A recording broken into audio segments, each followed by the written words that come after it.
আসসালামু আলাইকুম। তুলসী গাছ আমাদের সবার পরিচিত, কিন্তু আমরা সঠিক ব্যবহার জানি না। এর ঔষধি গুণাগুণ যদি আমি বলি, আর খাবারের নিয়মটা আমি পরে বলবো, ভিডিওটা সবাই সম্পূর্ণ দেখবেন। তো 1 নম্বরে সর্দি কাশি জ্বর কমাতে যথেষ্ট কার্যকরী। 2 নম্বরে পেটের সমস্যা যথেষ্ট কার্যকরী।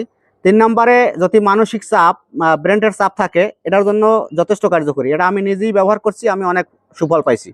আচ্ছা, 4 নম্বরে আপনার অ্যান্টিবডি তৈরি করতে যথেষ্ট কার্যকরী। আচ্ছা, এখন এটা কিভাবে খাবেন? এটার খাওয়ার নিয়ম হয়েছে, জ্বর এবং কাশির জন্য আপনি খান, তাহলে আপনার খেতে হবে পাতা সেদ্ধ করে, তারপরে খেতে হবে।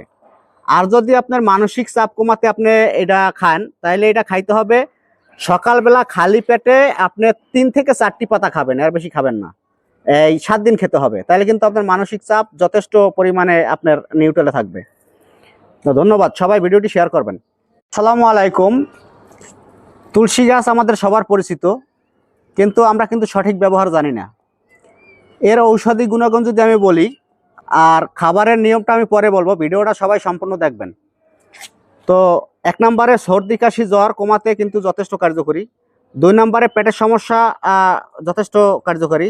3 নম্বরে যদি মানসিক চাপ, ব্রেনের চাপ থাকে, এটার জন্য যথেষ্ট কার্যকরী। এটা আমি নিজেই ব্যবহার করছি, আমি অনেক সুফল পাইছি। আচ্ছা, 4 নম্বরে আপনার অ্যান্টিবডি তৈরি করতে যথেষ্ট কার্যকরী। আচ্ছা, এখন এটা কিভাবে খাবেন?